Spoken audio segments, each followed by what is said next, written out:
A proclamation. We, the member congregations of the Unitarian Universalist Association, covenant to affirm and promote the goal of world community with peace, liberty, and justice for all.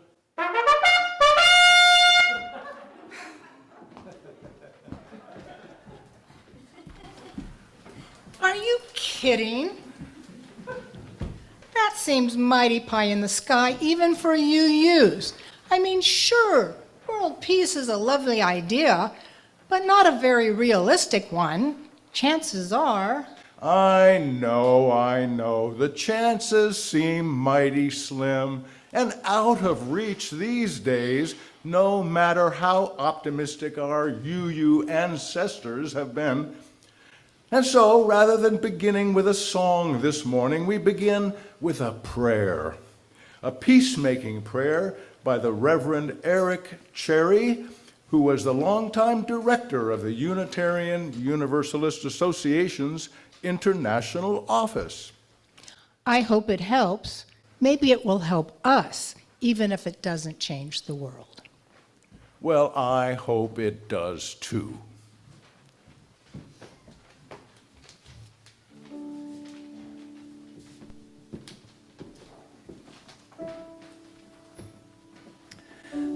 The history is complex. The politics are intense. The fear and anger are overwhelming, and the future is unclear.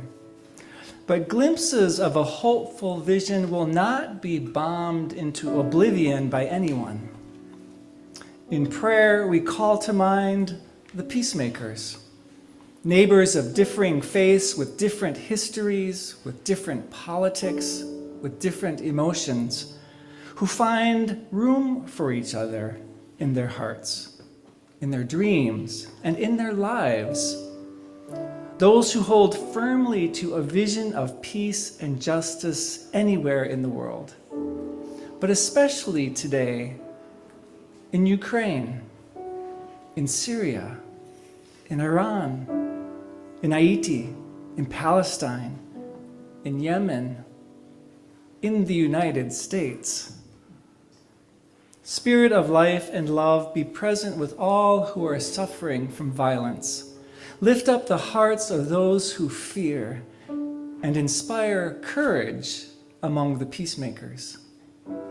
Be present with political leaders, ensuring a retreat from violence and a procession toward the peace table. Guide the hands of all those who are caring for the injured, the hungry, and the grieving. And open our own hearts to compassion. Remind us of our complicity and our responsibility. Lead us towards generous engagement and move us always toward a vision of peace, a vision of liberty, a vision of justice. Amen and blessed be.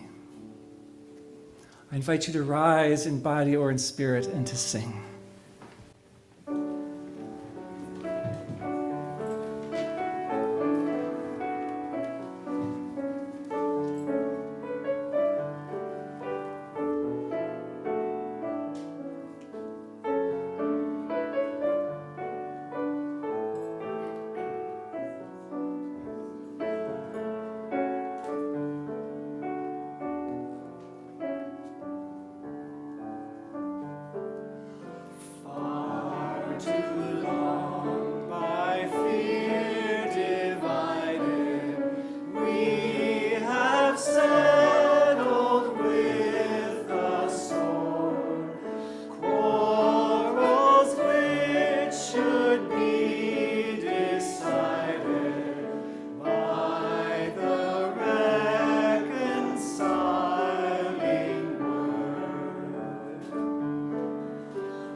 Well, good morning to all here in our Unitarian Universalist Church here in Grass Valley, and hello to all who are watching us and singing with us and praying with us here at your homes around the world, perhaps. I know that we get people from as far away as the East Coast sometimes, and we're always delighted to know what a universal reach we have because of the amazing technologies that are gifts to us today.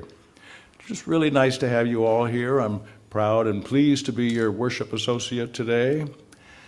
Now, you may know that this summer we are honoring and investigating and celebrating our Universalist Unitarian principles, of which there are currently 7, but possibly soon to be 8 principles. Today, we are focusing on principle number 6, which is expressing our hopes and goal for a world community with peace, liberty, and justice for all. So we'll be talking about that a little bit more today and considering the possibility of world community. I always think of the song by John Lennon, of course, imagine a world of peace without even the possibility of countries or nations perhaps fomenting strife, as we know so often does happen. But I am delighted to be amongst this community that thinks at such a high level of hope and joy and love that we are modeling, I hope, a world that can someday be as peaceful as it really deserves to be. So wonderful to have you all here, delightful to be celebrating this service, and again, a proud moment for me to be celebrating up here with you today. Thank you all very much. Now we're going to be having a special treatment of our land acknowledgement.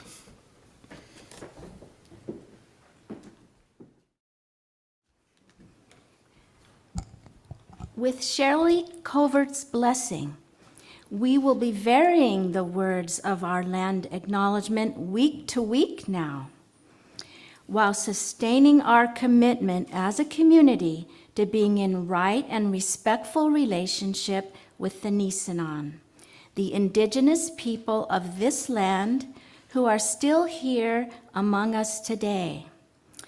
We place these black oak acorns on the altar as a symbol and reminder of their presence and history and of our commitment.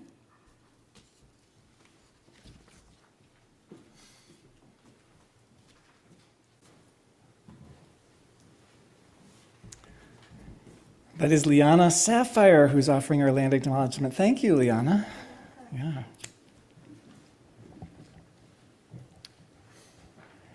The mission of Team Kids in Irvine, California is to empower kids to change the world. Now, 20 years into their work, Team Kids is committed to creating a dual paradigm shift. First, in the way young people perceive themselves as capable, powerful change makers, and in how adults view and treat youth as community partners. Team Kids programs are designed to build empathy and self-efficacy while strengthening children's connections to their peers, to the school, to the community, and to their community mentors. Here, young people are asked, if you could have any wish, what would you wish for?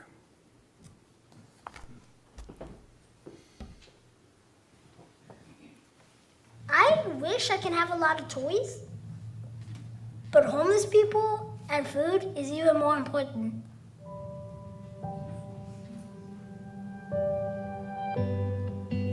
And take a seat right here for me. Okay.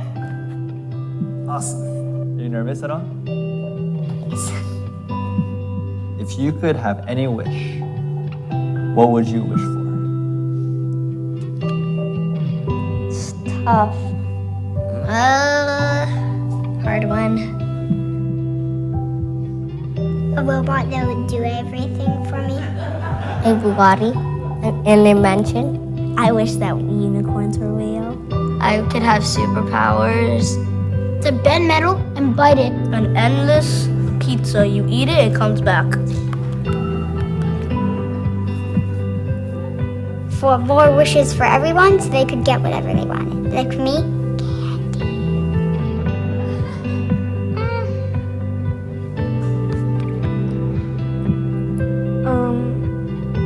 having a better life and like not struggle with like my mom, seeing her like struggle with bills, not so like have more money. I would wish for like homeless people to not be homeless. Change pollution. Make a cure for cancer. Travel around and give people hope. World peace. Well, I watch the news a lot, so like I've noticed a lot of people getting killed or a lot of murders and stuff like that. I don't know why people fight so much. I think that because they're just mad or frustrated a little bit, or they've just had a bad day. Sometimes the world makes me sad because people aren't educated enough to know about how unwise prejudice is. It's okay if everyone's different. God made us different ways. If everyone treated people with love, then Earth would be a better place to live. If you were to give a message to adults, what would your message be? Stop, look at what you're doing, forget about money, and think about what you really care about. Because if you don't do anything about it, like to not help it, then it just gets worse. I think it's really important that we love each other. If we all work together, we can change the world. We can make a difference. Do you believe that? Yeah.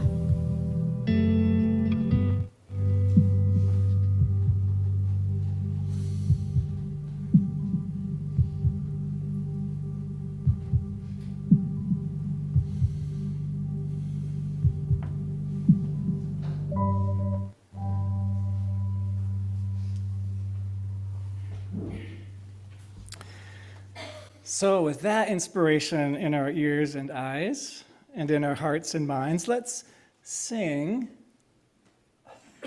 in spirit our youngest members on their way to their own connection, our very own young, capable, powerful change makers who would be moving from here, and maybe some are, to Kids Connection today.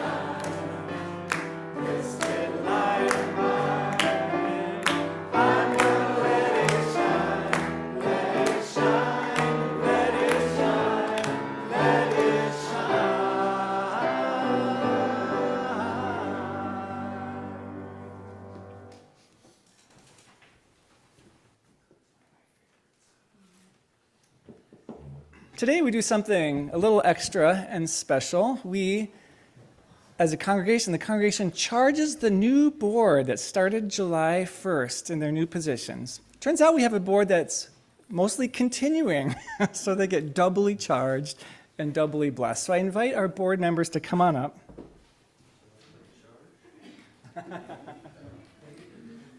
Michael asked whether he should play charge. Da-da-da-da-da-da. So President Pam Kaiser is coming up, Vice President Gail Schultz. Oh, Treasurer, I'm sorry. Previously Vice President Renee Wiley. Member at Large Taylor Carey. Member at Large Janet Dunstan. And is Lisa here today? New member Lisa Hayden. So you don't have to be in a long line. You can cluster together. Yeah. Because mostly the congregation has the work to do at the moment to charge you. So the members of the congregation, I invite you to offer this charge that you'll see here on the screen with as much heart and soul as you have in you.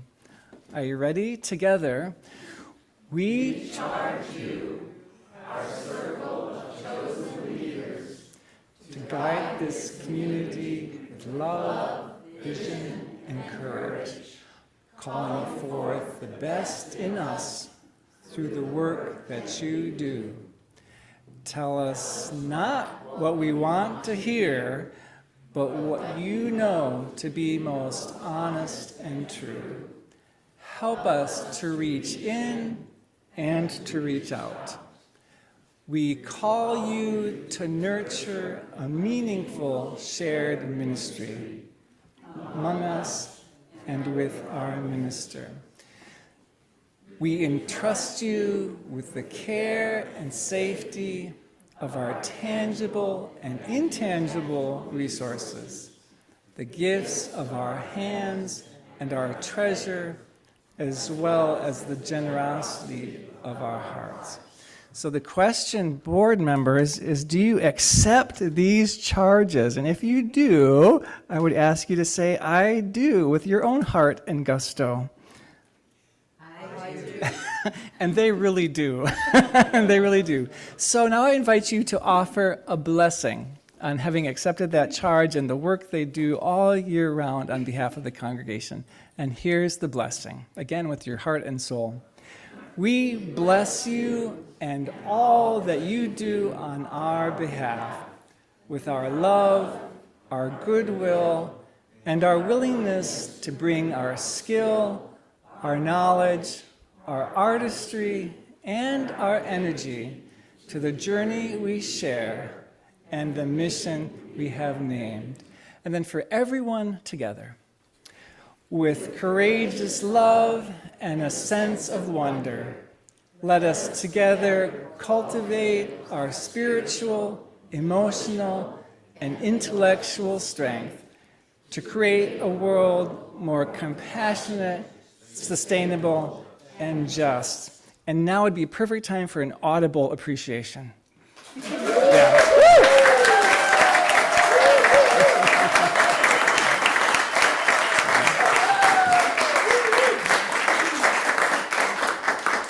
Thank you, each of you, very much. Very, very much. As we transition boards, the last couple of years we've been giving incoming board members who are brand new a chalice. So they have a chalice to have at home. And board members who are continuing a mug, sort of settling into that position. With so many people continuing after having received the mug, we have to find a new gift this year. I'm thinking a battery charger, maybe. A UU battery charger, but we'll see.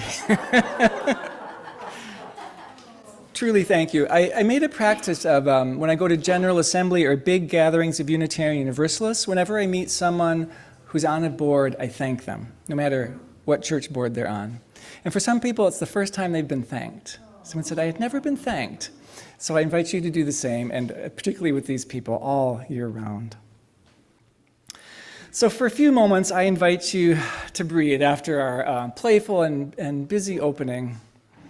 I invite you to breathe with Thich Nhat Hanh's invitation on this warm morning. To breathe in knowing that you're breathing in.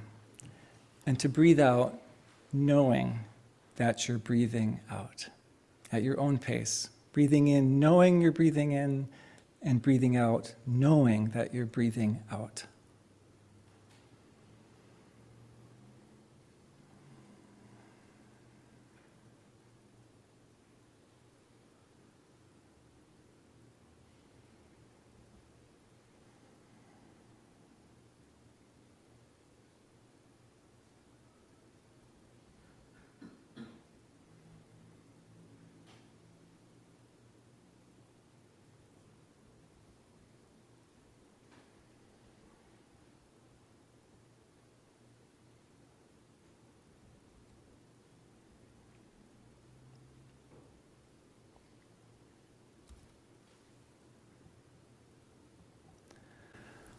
I invite you to feel the joy that vibrates in you this morning, knowing that you are feeling joy.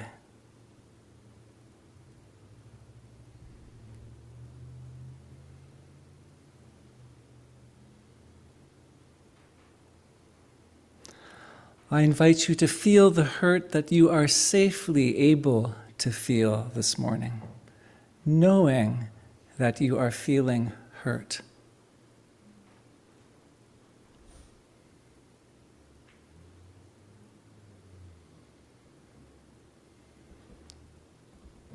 I invite you to recognize the unsteadiness you feel, knowing that you are feeling unsteady.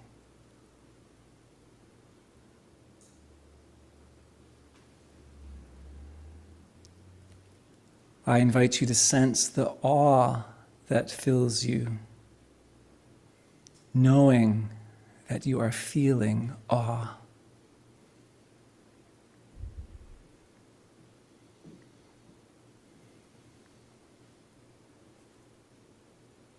I invite you to hear the unanswered question that tugs at you this morning, knowing that it is unanswered, or that its answer is waiting to be heard.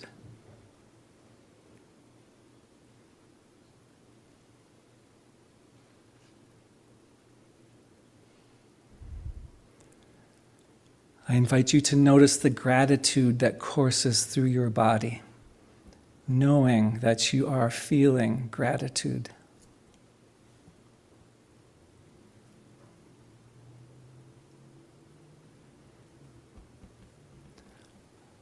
I invite you to listen to whatever your heart is trying to tell you this morning, knowing that you are the one to hear it.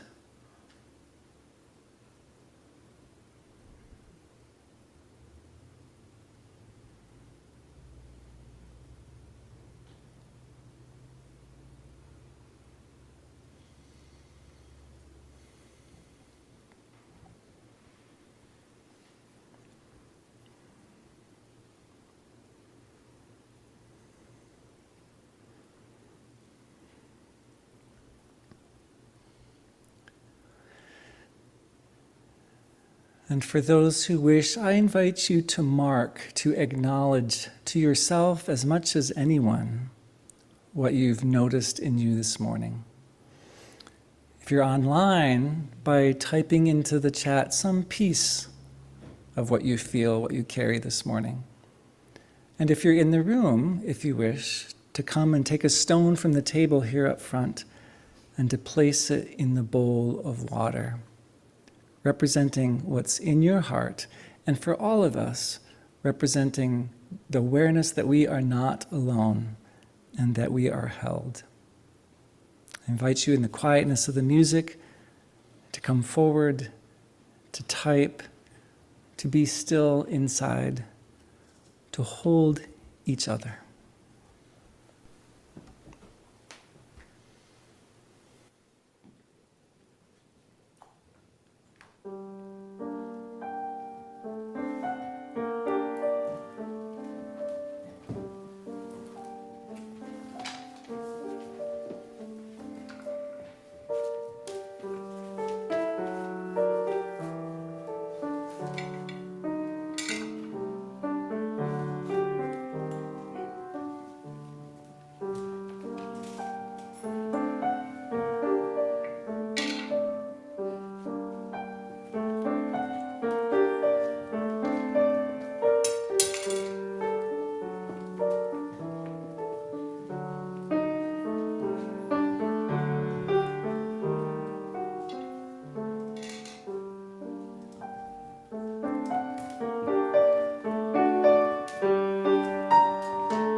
Chuck has lit a couple candles on the altar for those big things that stir in our hearts, those nationwide, worldwide things.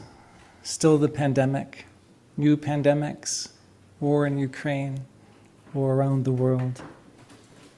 And I placed stones for all the rest, for the things that people at home have been typing into the chat, for all that will be unspoken or unacknowledged in any public way, but that still registers deep and stirring here. For all that we feel, all that we hold, all that we pray for, all that we hope, we place these stones, we light these candles, we type our online sharing, we whisper or cry out to what is beyond us, divine or otherwise, and we hold each other close in our knowing and in our unknowing.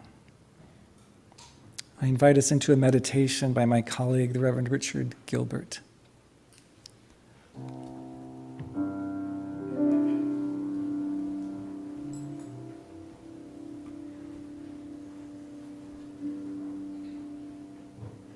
The human race is a vast rainbow bursting into view.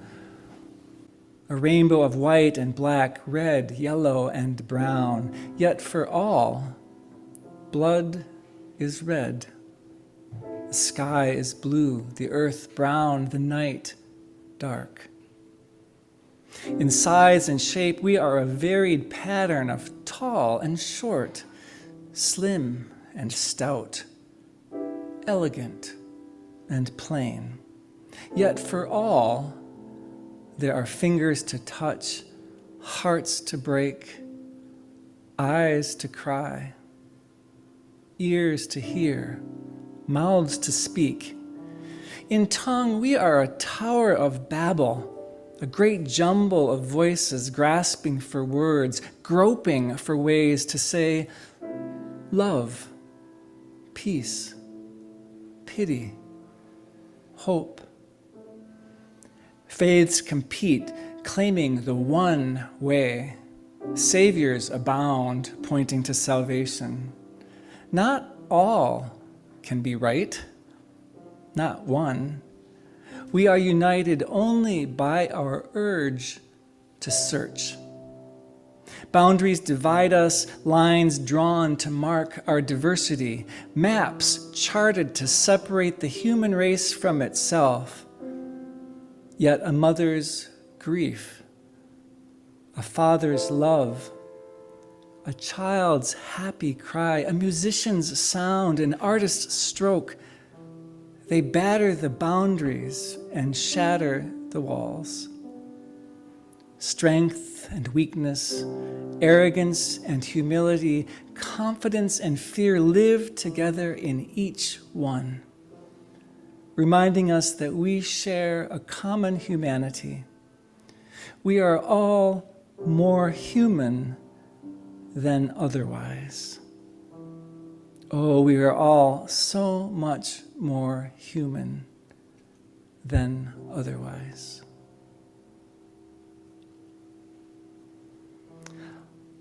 I invite you to embody this awareness in a song that blends words from several cultures and traditions, blends them in harmony, begins with Sanskrit, Om Mani Padme Hum. Literally, the centerpiece there means the jewel in the lotus, but the Dalai Lama says, you can't translate this. It contains the essence of all Buddhist teaching. Om Mani Padme Hum. From Islam in Arabic, La ilaha illallahu. Siobhan, the words can go up there. La ilaha illallahu, a variation on there is no God but Allah. Shanti is Sanskrit for peace, and shalom, Hebrew for peace.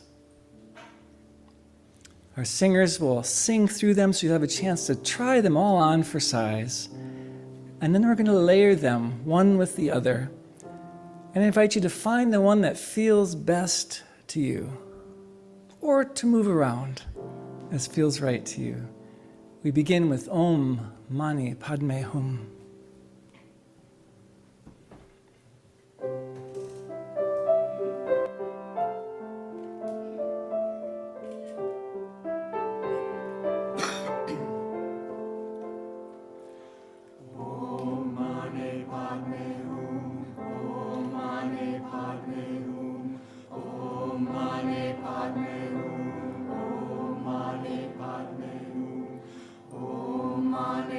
Padme Hum.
I invite you to take that ease and stretch a little bit. If it helps your body to stand for a moment, I invite you to do that. We've asked you to sit a long time here. Keep the peacefulness and stretch a little.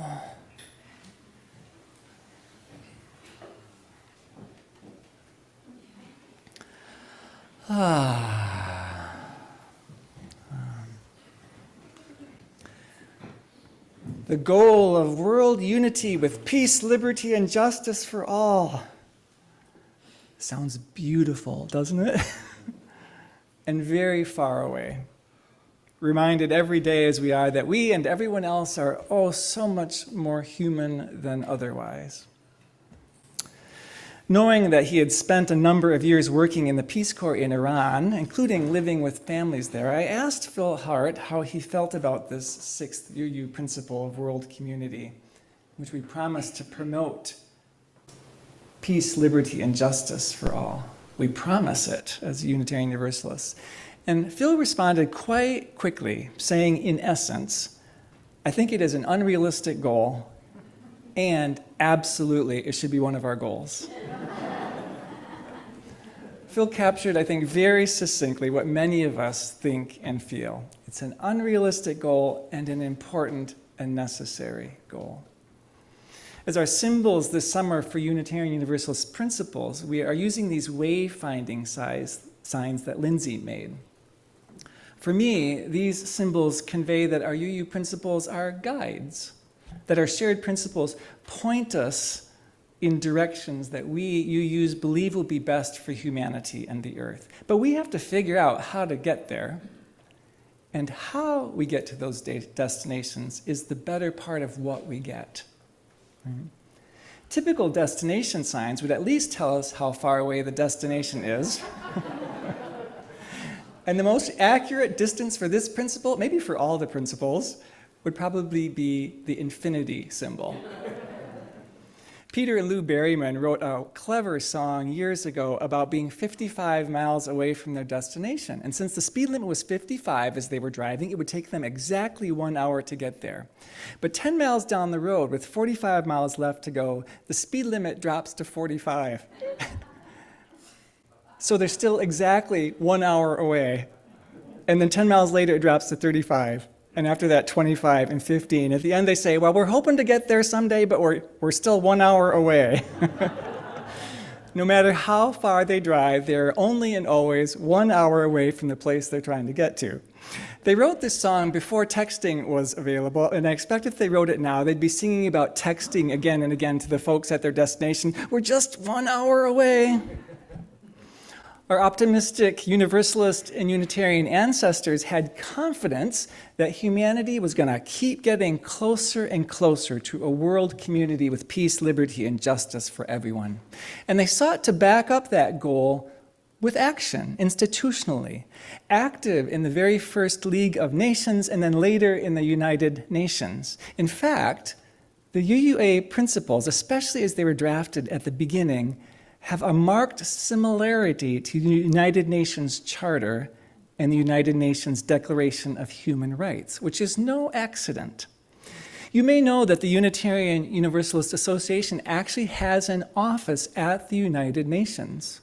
One of our bodies is actually one of the non-government organizations that serves the UN, and it can be traced back to 1962, shortly after the Universalists and the Unitarians merged, when the United States ambassador to the United Nations and a Unitarian, Adlai Stevenson, wrote to the UUA president and wrote, "In this disastrous and shrinking world, it is no longer possible, if it ever was, for local communities to be more secure than the surrounding world.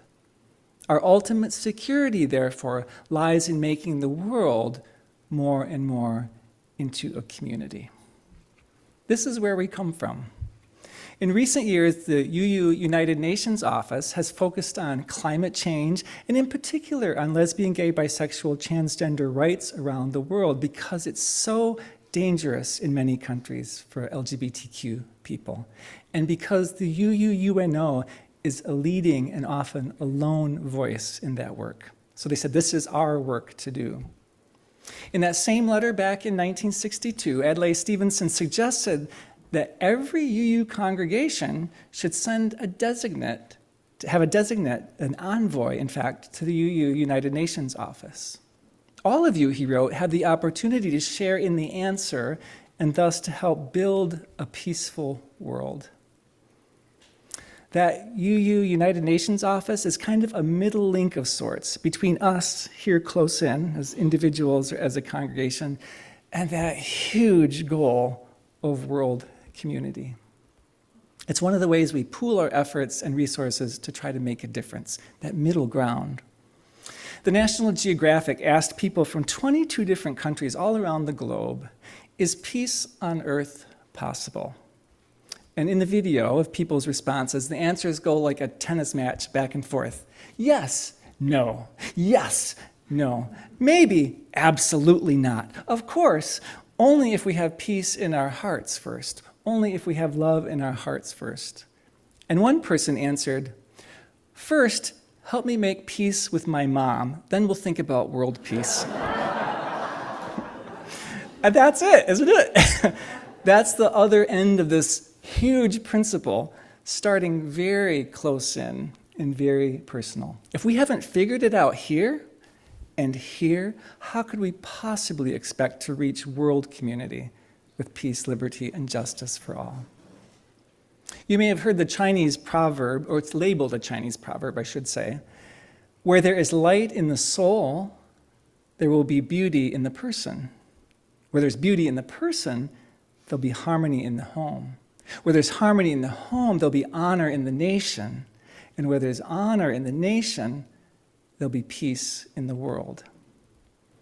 As she was setting these words to music, a UU composer, Elizabeth Alexander, discovered that this proverb is actually an adaptation of a passage in a summary of the teachings of Confucius, a summary put together by one of his disciples. And the words that we know, that I just read, start in the middle. That's only the second half of this. The actual words start not with the individual, but with the larger view. It's a palindrome. It goes like this. So that one actually starts with the peaceful world leading to honor in the nation, leading to harmony in the home, leading to beauty in the person, leading to the light in the soul, which leads to the beauty in the person, which leads to harmony in the home, etc. Right? It's, as Elizabeth points out, it's an endless cycle of cause and effect. And it begins anywhere in that process, anywhere in that cycle, we can contribute to it. So what are we to do with this collective promise to promote world community, this utterly unrealistic and absolutely important and necessary goal that is both close in and overwhelmingly distant, that will always feel out of reach and an endless hour away?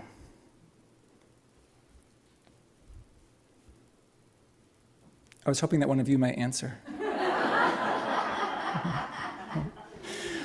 What I'm most clear about is that whether attainable or not, reaching toward world community with all the openness that's required to do that, reaching toward peace, reaching toward liberty, reaching toward justice for as many people as possible, stretches us in helpful ways. It expands our capacity and our compassion in ways that we'll put to use in other places in our life too.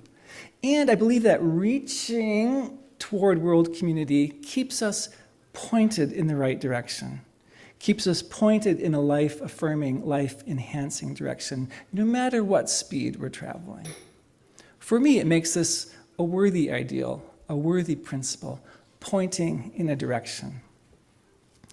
What I would like to do yet today, briefly, is to zero in on the idea of liberty, the middle of that trio in this principle, or more to the point, freedom. Freedom, because freedom is such an important part of both peace and justice, because freedom is in jeopardy in our nation, as you know, and because freedom is so central to our religious tradition and understandings and theologies and our underlying values. That's the core of what we're about, that freedom. Actually, what I really want to do is share about an hour and a half worth of George Lakoff's insight with you about what's going on in our nation and why, but fear not, I shall not attempt to do that. Lakoff has been warning us for almost 30 years about exactly what's unfolding right now. And I've been following him for about 20 years. Let me name just a few things. There's so much juiciness in what he offers, but let me name for this morning just a couple things. George Lakoff is a cognitive linguist, and he writes that freedom, that notion of freedom, is actually, it defines what America is, much like it defines our tradition. Freedom defines America, he says. And this matters not just in the country, but also internationally in the wider world, because our nation promotes freedom as its primary and most valuable export. Right? We think we've got the handle on it. We try to share it with the world. We Unitarian Universalists, in fact, we wrote it right into our principle about world community, liberty there, right? We say that's what we're going to affirm and promote. The question is, what does one mean by freedom or liberty? And you would think freedom is freedom, simple enough. But there are almost too completely opposite definitions of freedom at play. And our not recognizing that and not speaking to it is not only actually allowing freedoms to be taken away, but also allowing the progressive idea of freedom that has characterized this nation and our religious tradition to be taken away. To lose freedom itself, Lakoff says, is a terrible thing. But to lose the idea of freedom is even worse. The progressive freedom that has characterized this very imperfect nation is a dynamic freedom, not fixed once and for all, as radical constitutional originalists would prefer, but always expanding. It's freedom that's always expanding to include more people. And yes, it's been slow and painful and clumsy, but freedoms have kept expanding over all these years. It would be natural to look at the nation's founding fathers, including our Unitarian and Universalist forebears, to question whether they were promoting a truly progressive freedom. After all, they guaranteed rights and freedom only for white landowning European men. Plus, they enslaved people. Were they not simply hypocrites, and isn't their idea of freedom suspect? Well, despite their immediate and personal flaws, what those founders established for this nation was a freedom that could expand over time to include others, which it has done, from those white men, right, to black men, to women, to Native Americans, to Chinese people, right? The freedoms have expanded, if haltingly. And in fact, unless those freedoms expand, they contract. So we actually need those freedoms to keep expanding, to keep them from pulling in on themselves. That's the freedom at the heart of this nation, however slowly and perfectly it's been playing out. And that is truly patriotic freedom. The reason that the nature of progressive freedom is expansive, that it keeps expanding, is that progressive freedom is rooted primarily, like our religious tradition, the primary root for this is empathy. Being able to feel what others are feeling and coupling that with responsibility to act on that empathy. If we feel someone else is suffering, then we're called to actually do something to relieve that suffering. If one has empathy, of course you want others to have the freedoms and opportunities and resources that will support their well-being. No one is free till all are free. Now, the only limit to this kind of freedom is when a freedom leads to the harm of others. That's the line. As much freedom as possible without harming others. So progressive freedom supports a positive relationship between a government which cares for its people and people who care for their government. It promotes the pooling of our resources for the common good so that as many people as possible can have what they need to live life with genuine choices. It promotes collective freedom from unscrupulous business practices, freedom from industrial pollution, freedom from hazardous housing. It holds open access and opportunities for those who've been denied them, and it offers a leg up to people who are struggling, all nurturing a culture of empathy and responsible caring that has the best chance of supporting the broadest possible freedoms and well-being for as many people as possible. It starts with empathy. The radical Republican idea of freedom that has been very systematically cultivated now for 40, 50 years, if not more, is very different, though the same word freedom is being used quite intentionally, as if it's referring to the same progressive freedom that has characterized our nation.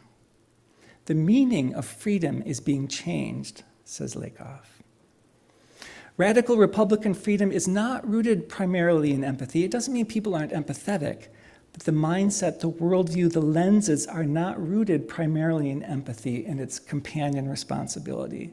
It's rooted in its valuing of the absolute value and rights of the individual, protected by authoritarian absolutes who determine who deserves those rights. Right? It's all meant to protect the individual rights. If you fit the bill and you're in, you follow the rules, you deserve those rights. It looks to freedom at the founding of the nation as the ideal before freedoms were expanded. It claims that it has been a disciplined individual initiative that made America great. That was individual initiative that made America great, not cooperation, not resources pooled for the common good. It claims that anyone can pull themselves up by their bootstraps, that support for those in need just coddles them and keeps them from learning to be self-disciplined and taking responsibility. And just as it was individuals that made America great in this perspective, it identifies single individuals, single bad apples as the problems. So it's individual police officers, welfare mothers, small town drug dealers who are the problem and need to be punished. It's not because they're in a system that puts them there. It believes that reward and punishment are the effective ways to guide people toward responsibility, and individuals who aren't disciplined aren't one of the deserving. Those people are responsible for their own predicament, right? Everyone's responsible for their own predicament. It's not from the outside. Government, taxes, regulations are all bad when they keep a righteous moral person from doing whatever they want to do.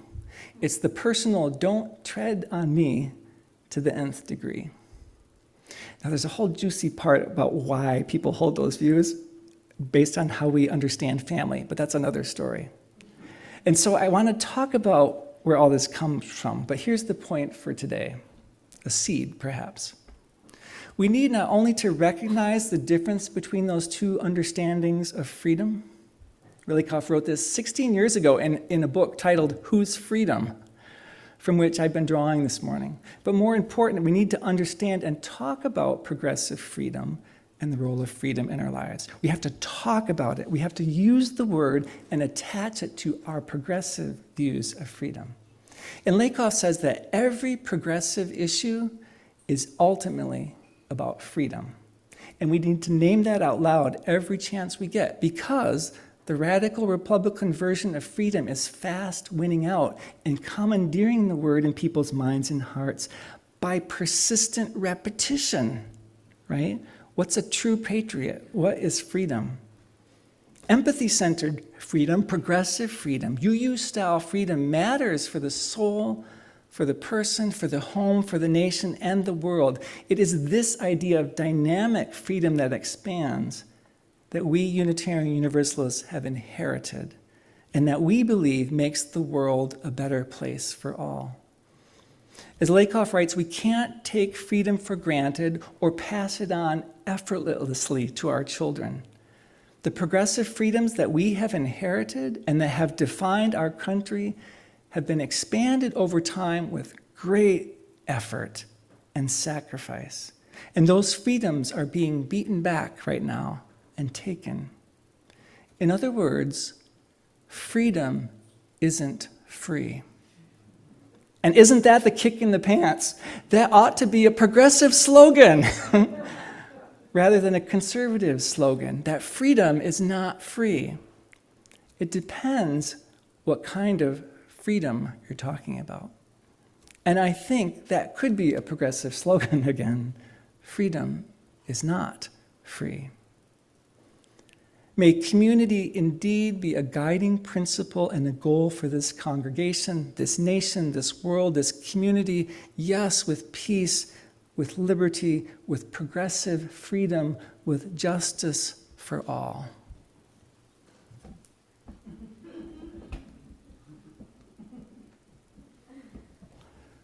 So may we be.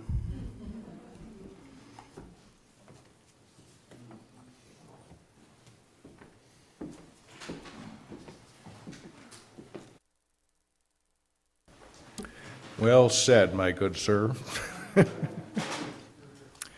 Well, for our offertory today, as usual, we will be celebrating our partner for the month of July, which is Habitat for Humanity, and 25% of our offering today will be offered to Habitat for Humanity. If you wish 100% to go to Habitat for Humanity, you can put your donation into the white envelope. And just wanted to just give one little endorsement for the idea of Habitat for Humanity. If anybody has not been to their store, which I think there's one here in Grass Valley. I know there's a very wonderful one down in Marysville. But there are so many fantastic things. As a book lover, I just find a vast bookshelf in there too, but home decorations and lamps and bathroom fixtures and all that kind of stuff. But the point is that they really help people build houses, and I believe they have helped at least build one full house here in the Grass Valley area. 8 houses in here, fantastic. So what a community service that is. So I recommend them to your attention if you don't know.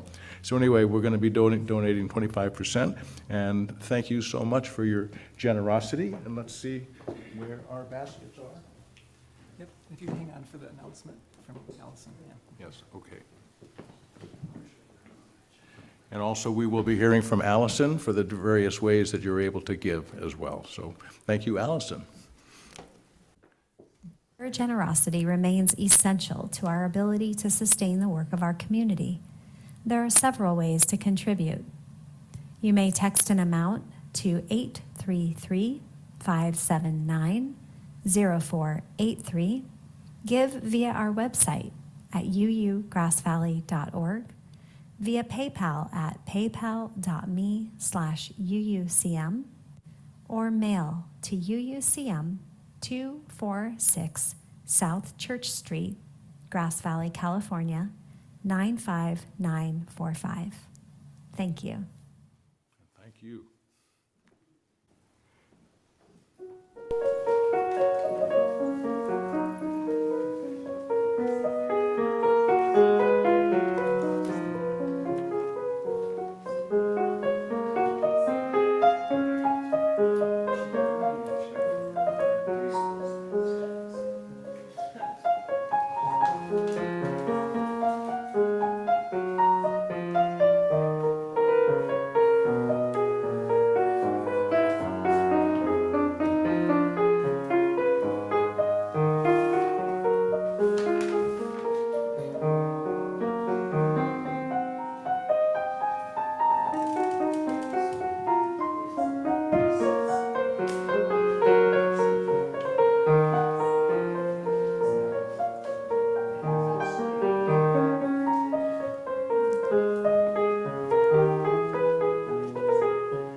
Well, thank you all for your generosity. I have had information just handed to me that Habitat for Humanity has actually built as many as 12 houses in the area here, which is really quite an accomplishment. So again, thank you for your generosity. We dedicate to this, to the possibility that every person will have a safe and secure place to live with Habitat's help. That may even someday happen. So again, thank you all very much.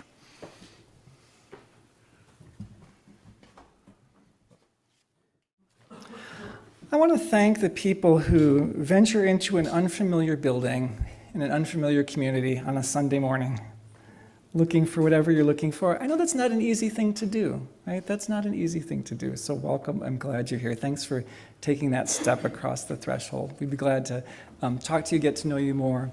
I want to thank Chuck for being worship associate this morning.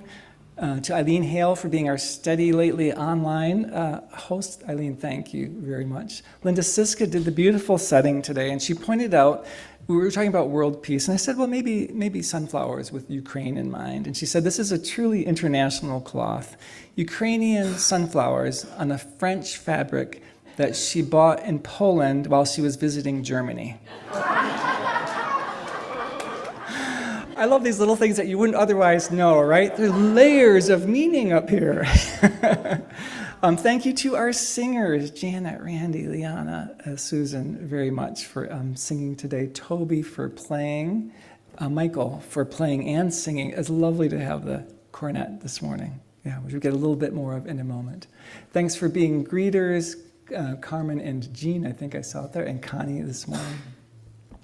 And to Shannon and Rain, who are working with refreshments. And upstairs with our young people today are Rain and Joe.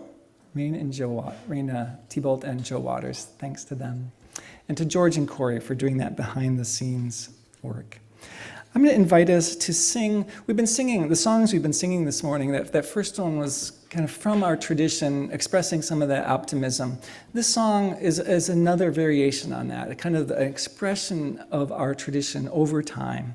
I invite you to rise in body or in spirit and to sing this familiar melody, Finlandia, with these words.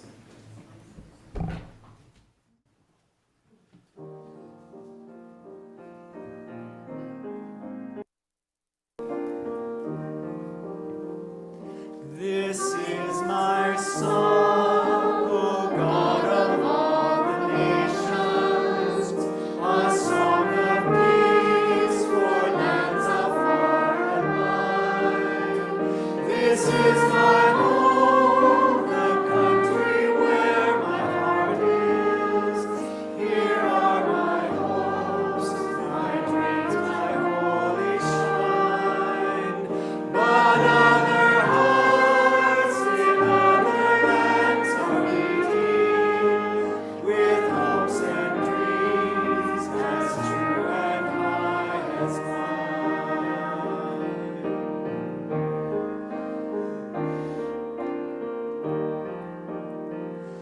My country's skies are bluer than the ocean, and sunlight beams on clover, leaf, and pine. But other lands have sunlight too and lower, and skies are everywhere as blue as mine. Oh, hear my song, the God of all the nations, a song of peace for their land and for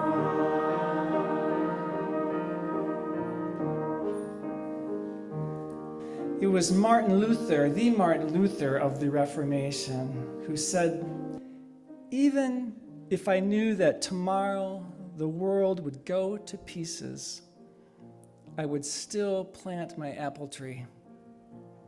May we still plant our apple tree no matter what. And may we remember that we are not alone in the apple tree planting. Let's share in this community benediction that reminds us of that each week. As we extinguish this chalice and move into the week, let us carry the flame of peace and love until we meet again.